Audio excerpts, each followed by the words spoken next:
தமிழர்களை பற்றி நாமளே மட்டுமா சொல்லக்கூடாது. நான் மொழியால் தமிழ்வன், உணர்வால் இந்தியன், அந்த தமிழ் பற்றுடையவன், தமிழ்நாட்டிலே பிறந்ததற்கு நான் மிகவும் சந்தோஷம் அடைகிறேன். தமிழ்நாடு தான் சிறந்த place, best place in the world is to live in India and the best city to live in Chennai. இப்போ புது போலீஸ் கமிஷனர் போட்டிருக்காங்களே, இதுக்கு போலீஸ் கமிஷனர் புதுசாக போட்டாங்கன்னு சொன்னாங்க. 3 நாளாக பார்த்தா எங்கே பார்த்தாலும் போலீஸு, காலையில் 8 மணிலேருந்து 11 மணியில் சாயங்காலம் எங்கே பார்த்தாலும் போலீஸ் பந்தோபஸ்து. I feel so safe to live in Chennai. The best place to live is Tamil Nadu. நிறைய அப்ஸ் அண்ட் டவுன்ஸ் இருக்கும்போது ஏதாவது ஒரு டவுனில் வந்து நம்ம வந்து வேற முடிவெடுப்போம், இல்லைன்னா அப்படியே அமைதியாக இருந்துருவோம். கம்மிங் பவுன்ஸ் பேக் அப்படிங்கிறது வந்து எல்லாராலையும் முடியாது இல்லையா? அதுக்காக தான் நான் சொல்கிறேன். அதுக்கு ஒரு ஸ்லோகன் கற்றுக் கொடுக்குறேன். ஐ ஆம் comfortable being uncomfortable all the time. ஒரு வியாபாரம் என்பது, ஒரு வாழ்க்கை என்பது நிலையான வாழ்க்கை இல்லை. நீ கடலை, இந்த கப்பல் இருக்கேம்மா, கடலில் விட்டோம்னு வச்சுக்கோங்க, புயல் வரும், தூக்கும், கப்பல் உள்ளே போகணும், அல்லது காணாமல் போயிடும், செத்துடும், இடிச்சிடும், எல்லாம் செய்யும். ஆனால் சேஃபான இடம் கப்பலுக்கு எங்கே தெரியுமா? ஹார்பர். ஆமாம், நீ கப்பல் வாங்கிட்டு நீ பாட்டு அந்த கப்பலை வந்து ஹார்பர்லேயே வச்சுட்டேன்னு வச்சுக்கா, உன் கம்பெனிக்கு பணம் வருமா? ஸோ அன்ஸ்டேபிள் வாட்டரில் தான் வி ஹாவ் டு செயில். ஆனால் அதுதான் என் வாழ்க்கை என்று நீ புரிந்து கொண்டால் உனக்கு வருத்தம் இல்லை, இன்பமாக செய்வாய். ஆமாம், இந்த மாதிரி வாழ்க்கையிலே முன்னேற்றம் வரும், பின்தங்குதல் வரும், முன்னேற்றம் வரும், வராமலும் போகலாம். ஓகே அப்படின்னு இதையும் ராமாயணத்தில் என்ன சொல்கிறேன், பல கட்டைகள் ஒன்றாக மிதக்கும், அந்த கட்டைகள் பிரிந்து விடும், அப்படி பிரிந்த கட்டைகள் ஒன்றாக கூடலாம், கூடாமலும் போகலாம். எல்லாமே ஒரு வாழ்க்கை, எல்லாம் கொஞ்ச காலம், இதுதான் வாழ்க்கை. ஸோ இந்த வாழ்க்கையை நான் இன்பமாக இருக்க கற்றுக்கொண்டேன்.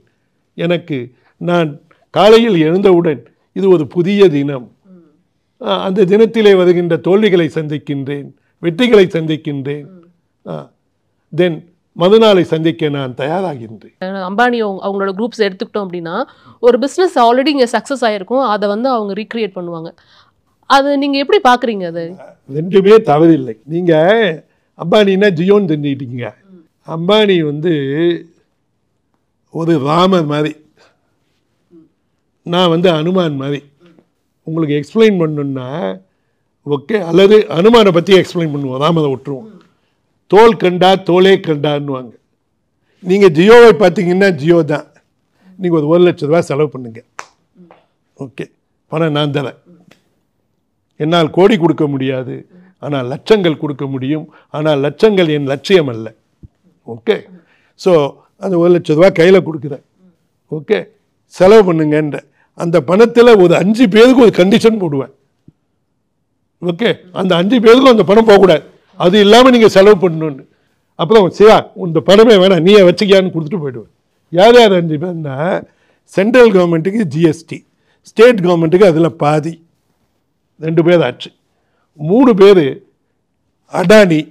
நீ ஏர்போர்ட்டுக்கு போவ, கையில் 1 லட்ச ரூபாய்க்கு சொன்ன சும்மா இருப்பியா? கோயம்புத்தூர் போகிற, கொடைக்கானல் போதும், ஏர்போர்ட்டுக்கு போ, அங்கே நீ அடானிக்கு பணம் கொடுக்கணும். ஓகே, டாட்டா ஏர்லைன்ஸில் போவ, அப்போ டாட்டாவுக்கு பணம் கொடுக்கணும்.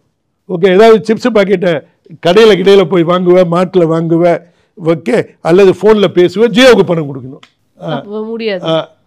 இவங்களுக்கு இல்லாத ஐடியாவா நமக்கு? நாம் ஏதோ ஒரு பூச்சிகள். ஓகே, சில பூச்சிகளுக்கு 24 மணி நேரம் லைஃபு. சீஷெல்ஸில் ஒரு ஆமை இருக்குது, அது 200 வருஷம் 300 வருஷம் இருக்கும். ஓகே, சில பூச்சிகள் காலையில் பிறந்து மத்தியானத்துக்குள்ளே செத்துடும். இது மாதிரி வெவ்வேறு பிஸ்னஸ் இருக்குது.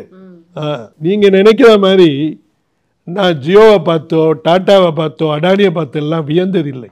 நான் வியப்பதெல்லாம் அந்த காதில் பனிச்செடிக்கு போகும்போது அங்கே ஒருத்தன் வள்ளிக்கிழங்கையும் ஆழ்வள்ளிக்கிழங்கு டப்பியோக்காவையும் நடுரோடியிலே வித்திருந்தான்.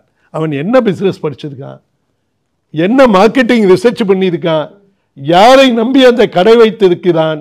ஓகே, காதிலே போகும் நான் அவனுடைய கஸ்டமர் அல்ல, என்னுடைய ஓட்டுநர் வேணா அவனுடைய கஸ்டமர் ஆகலாம். அவனும் வெற்றி பெறுகிறான் அல்லவா, எதையோ நம்புகிறான் அல்லவா, அந்த வியாபாரத்தை செய்கிறான் அல்லவா. அவனுக்கு ஏதாவது உதவி இருக்கா, அவனுக்கு ஏதாவது சேஃப்டி நெட் இருக்கா? இல்லையே. இப்போ சர்க்கஸ் போறீங்க, கேள்விட்டா ஒரு சேஃப்டி நெட் இருக்கு, அவனுக்கு என்ன சேஃப்டி நெட் இருக்கு? அவங்களை நான் ரியலாகவே மதிக்கிறேன், வியக்கிற